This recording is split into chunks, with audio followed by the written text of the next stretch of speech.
What's up, everybody? It is Lauren Delisa Coleman here with the Inside series. Again, I have another episode for you, a great interview from a filmmaker who is participating in a number of ways during the Indian Film Festival of Los Angeles. We had a little bit of trouble catching up with him because he's so fab, but I have him now. He's actually based in LA, so it's going to be easy for him to get to the film festival.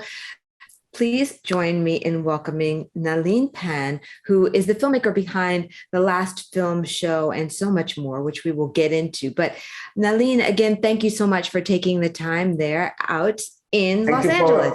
Thank you for having me. I'm pleased you have. Absolutely. So we always start by asking our filmmakers to give a brief synopsis. So could you tell us a little bit about The Last Film Show? And I just want to kind of tell you guys in advance, this is a spiritual thriller. So of course, right up my alley. So go for it, Nalin. So I think there's a confusion. No, it is not a spiritual thriller. Spiritual thriller is what I'm still working on. It's in post-production. Sorry, I'm so excited about it that I got into it show, early. So we're going to talk about that after, we can talk about that later. I'm so into it. Sorry, so let's talk about this one first and then what's coming up. The Last Film Show is nothing close to spiritual thriller. In fact, it's a young kid discovering cinema and the magic of cinema for the first time when he's 8 or 9 year old in a remote Indian countryside. And then he just fights heaven and earth to make his own cinema hall in a way, and because he wants to recreate that magic, and he gets into quite a lot of trouble with everyone, with his family, with his father, with the police. It's a love letter to cinema. It pays homage to the magic of movie making. It's set in 2010 when the 35mm celluloid was the last surviving bastions of single screen as it's going away and digital is arriving. So Last Film Show is basically a story of a kid who has nothing, but nothing will stop him for what he wants. I love this. And I actually wrote down something while I was, just kind of going over this film about just a particular line that you had in your notes, which says, our stories bore light, light becomes film, and film becomes dreams. I love this. Could you talk a little bit more about that? Because it's something that when you say it, you're like, yeah, that's obvious. But to put it all together and so poetically, it's like magic. So I would love to hear more about that. And of course, how that pertains so beautifully to the film. So this actually, this line came up in a complete naive, very simple way. When I was a kid, in order to watch a movie, I had to befriend a projectionist, so I used to swap my school lunchbox, and he will let me watch movies free from the projection booth, and then we became friends, and he was kind of a mentor and a wise guru to say, and he will always have this very quirky line to talk about, so when I saw, but my discovery of cinema, when I was first time in the cinema hall, I was not fascinated. I was, of course, fascinated by what was happening on the screen, but I was much more fascinated by the beam of light which was coming from behind, and there were dust particles playing in it. And right. So I told my friends, light makes stories, And he said, what are you saying? I said, yeah, there is light coming and it's making story. So as a kid, we tried to catch light, and we thought if we managed to catch and control the light, we can tell stories, And then my friend was a projectionist. He told me, no, stories make cinema, But I said, yeah, but that comes from light, But I do love it that, there is that scientific element, though, to it, right? Without light, you cannot tell stories. And of course, if you think about light more, I guess, metaphorically, that we are light and we are stories. And so it's just absolutely really very cool to think about. Without light, our world of cinema, photography, recreation, digital or celluloid will not exist. It's all about how to control, catch and reproject that light. So in a way, it's a beautiful metaphor about also the inner light. And, when we try to build character, we try to look into their darkness and we look into their lightness and we try to find illumination with entertainment, So that's what I try to do with The Last Film Show. So, Nelline, it's clear that you are not only what we say, just a professional at film, but you love it so much. And this film is about film. Tell me a little bit more about, I guess, your formal, education after you, stopped like looking at dust particles in light, how that kind of brought you to where you are today. So I was very briefly, I grew up in countryside. I didn't even speak English. I only watched growing up popular Indian cinema, which is Bollywood, and only when I arrived in the city to learn English, because my teacher had told me you need to get out of the village and learn English if you want to become anything in your life. Without that, you will have no career. So when I came in the city, I discovered Hollywood cinema. And then I discovered a film club in the city, which used to show movies from all around the world, which I ran for 5 to 6 years. And I just started reading everything about cinema, bought a small Bolex, 16 mil camera. With that, started shooting clips with my friends.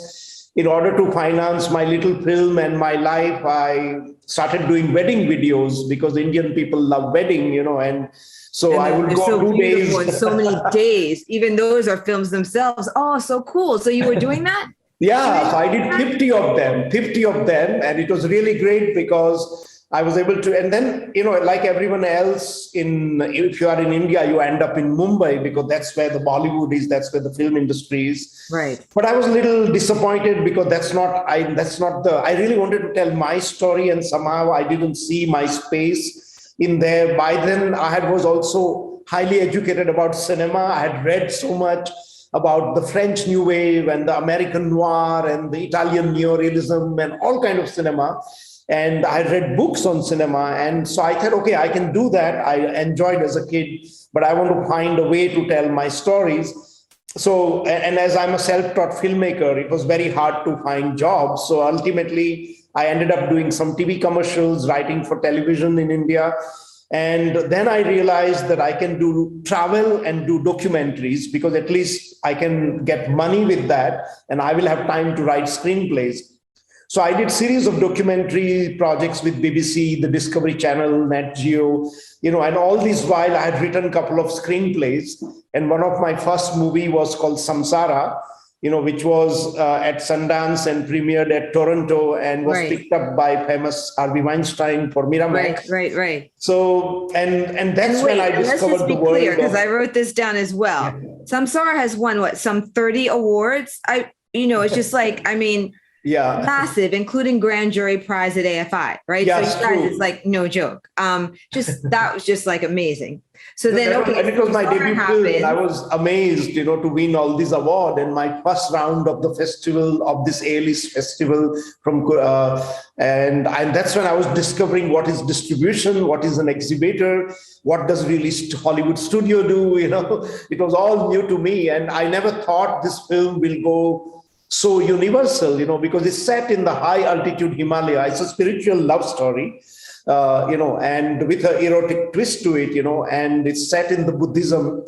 And I had lived in those regions for a long time, and this story was very close to me. So I thought this is a very local story, and would people get cultural references? It is a little slow, contemplative in parts, but I was quite amazed at the critical and commercial success worldwide. It was theatrically released all over, and I traveled with the movie to Spain and Mexico and Taiwan and South Korea and of course in Europe all over. So, and that's when that was my first encounter with power of cinema, power of storytelling, that yes, people, you can do something honest and what you believe in, and it speaks to people, that is the first. Till then, I'd heard stories, I had seen myself, but never lived that, So that boosted my confidence to be more original and honest and try to take on every time new themes and the story which speak to me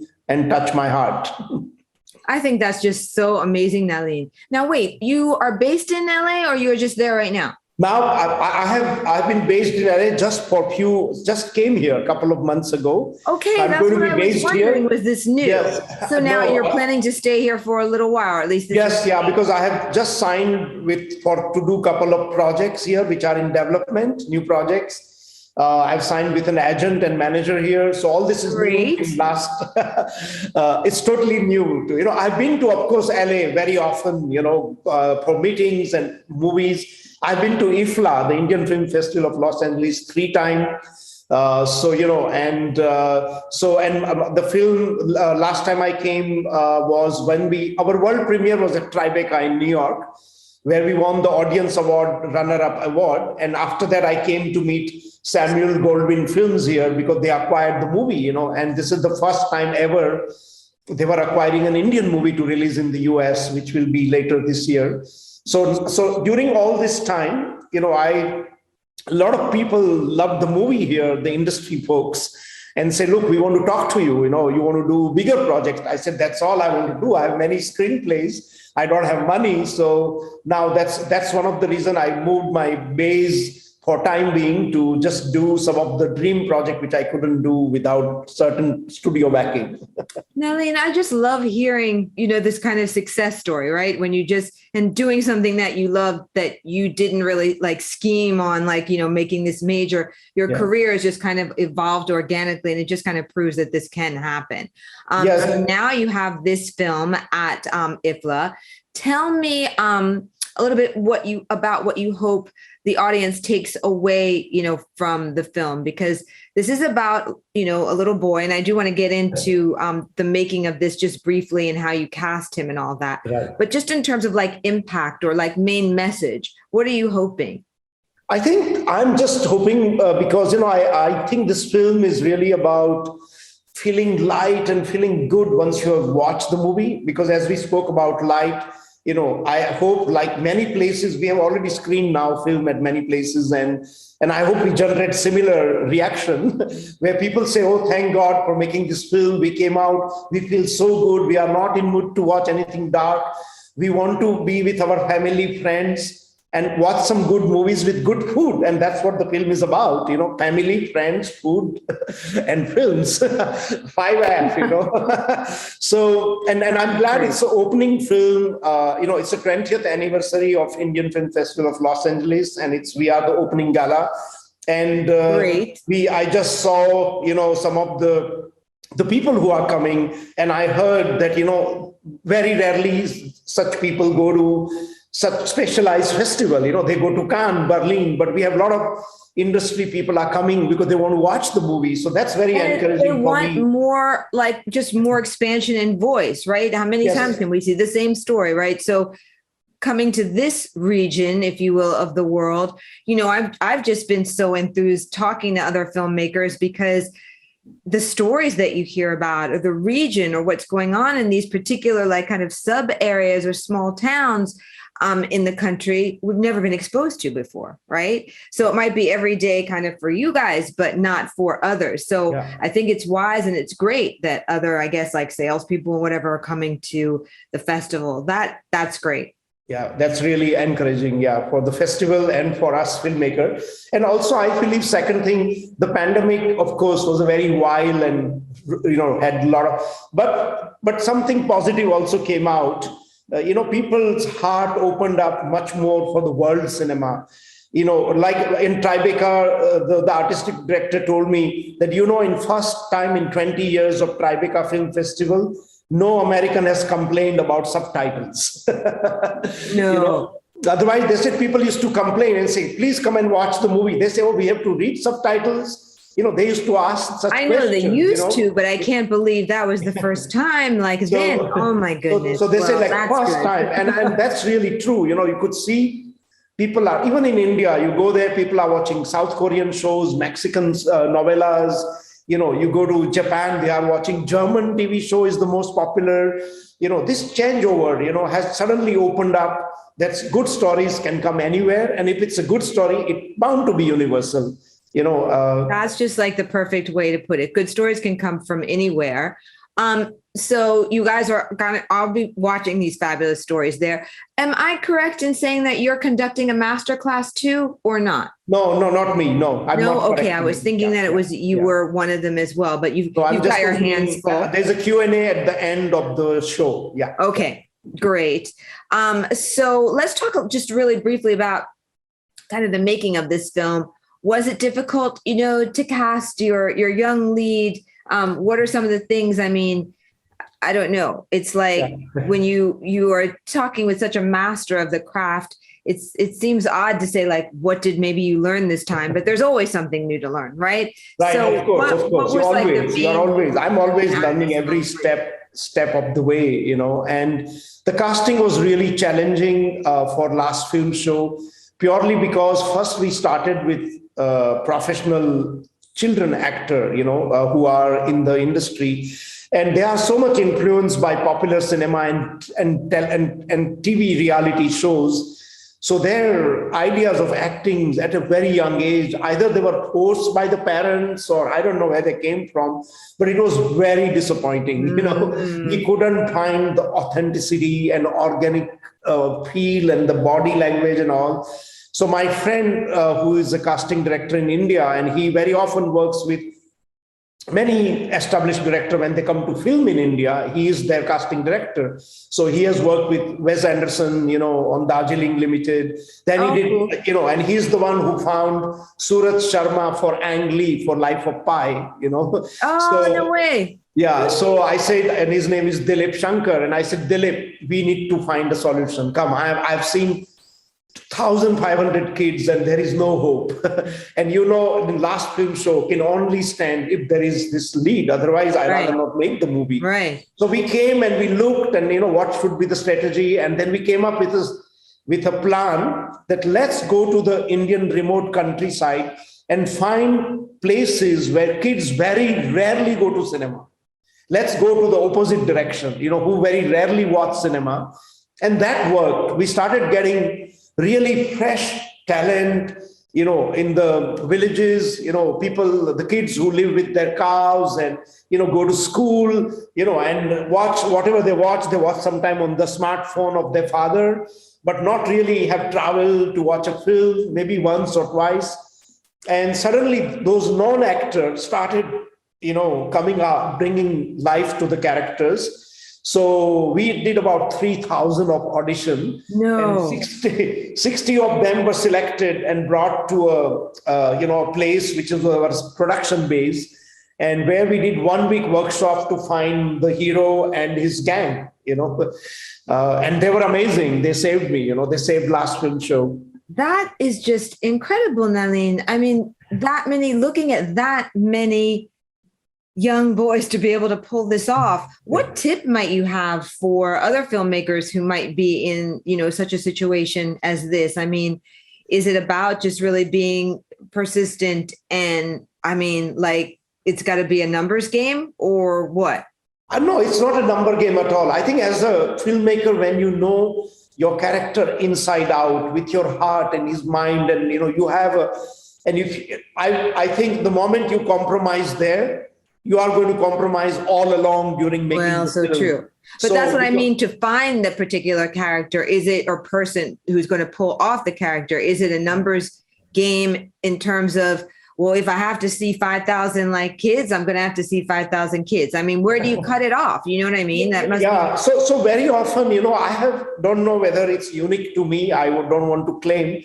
But when I audition actor, I never ask them to stand in front of the video camera and read line and go away. That's not I do. That's not an audition for me. So I will have sometime group of assistant casting director, and whatever my characters do in the movie, whatever they are doing, suppose they are cooking, so I would tell that person to cook something, and that's it. I don't want them to say the line. Line doesn't matter to me. Okay. Because I know that if you can leave and make me believe that you are a really good cook or you are an auto mechanic, and when I see you playing with the tools and the tire and the car, I know, wow, that guy's a great mechanic. Then whatever you speak, I'm going to buy it, But if I don't buy your gesture and your association, and it doesn't mean you have to be skilled and crafted already, but I want to see that organically, that how you are in the space. Because today, our character is not defined by the physical form. It is also defined by where we live, what we are. If you take a historical character, I was just reading, they are trying to do biopic on Michael Jackson. how do you cast that? In order to cast that, you will have to cast the surrounding first. Then you have to cast the musician. Then you have to cast the dancer in him, and then you have to cast, the person, And so I think the activity and task becomes very important. So with the kids, what we did was, as the Samay, the hero of last film show, is a little bit like Cinema Paradiso-like story, and Right. so we had to know, does he have that quality of invent things from nothing? Can he take scrap and make something out of it? And he started doing that, and he literally started living our tagline, when you have nothing, nothing stops you. So we said, that's our guy, nothing stops him. He never says no to anything. And then we worked on a line, and because they are children, I did not want them to memorize the dialogue. I want them to make it on their own once they understood the story, and say it their way. So sometimes it's broken, it's imperfect, like the kids talk. Sometimes they add their smartness in the line. So that was, that's the kind of a process. And literally, when we had a 4-week workshop before filming with all these non-actor kids, we had put a big board outside with me and my casting director, who is also a coach, Dilip, which says, how not to act workshop. We love it. Love it. So now, just briefly, onto the spiritual thriller with the amount that you can talk about it. Yeah. What's it going to be like? Because I'm super into this. So this is a first India-New Zealand co-production, and screenplay is not written by me, but I'm always attracted towards I believe all great stories have some spiritual element in it, whether it's action, high voltage Star Wars or Matrix, we have seen it, or whether it's a golf movie, Legend of Bagger Vance, with Matt Damon and Will Smith. They always have some nice stories of spiritual angle to it. So this is a story of a divorced couple who is separated. They are not in talking terms, and their 16-year-old daughter goes missing in the Indian Himalayas. So now they have to talk with each other, not only talk, but leave Auckland, New Zealand, and travel to India, the country they don't want to ever go because it's not most attractive to them. They rather go to Greece or Brazil, but they have to now go to India and go to all the places where they don't want to go. And they have to keep going. They have to start their journey from Delhi and keep going higher and higher and higher to some of the highest mountain in the world to search for their daughter. So in a way, it's a story about family of 3 torn apart. For many, it's a family drama in a way, but the sense is that these 3 people, the parents and the daughter, will go thousands of miles, geographically, but they couldn't do, a 1 meter distance among themselves. They couldn't do the shortest travel. They couldn't access, they would go looking for their daughter, but what about that 5 feet between us, Right. So it's not wait until you are completed with this. I know it's going to be amazing. Nalin, how can we, speaking of that, keep up with everything that, you're doing? Are you on social, or is that not your thing? Yes, I'm on Instagram. Okay. I'm on Instagram. Yes, and Nalin simply. Okay, great. Yeah, so I keep posting there, and also there'll be news with Samuel Goldwyn Films when last film show will come out in the US theaters, which will be later in August, or they are planning a theatrical release here in the US, so that's very exciting as well. Yeah, that's great. Yeah, so you are no joke. You're very inspirational. Just follow your passion. You are an example of that. And then it just is blowing up. No, something rare things have happened which have been blessing. Like Shochiku, which is one of the biggest studio in Japan, have acquired last film show, and they will also release same time as the US, and India release will be at the same time. So some of the studios, like Samuel Goldwyn, Shochiku, or Medusa in Italy, acquiring movie like last film show, and then they told me, do you know, we are existing since 100 years since cinema was invented. But we never bought an Indian movie, So I said, don't see it as an Indian movie. Change your perspective. See, it's a great story. It could come from Mexico, Peru, Guatemala. Doesn't matter. So thank God these barriers are starting to break down now. And this is a good thing.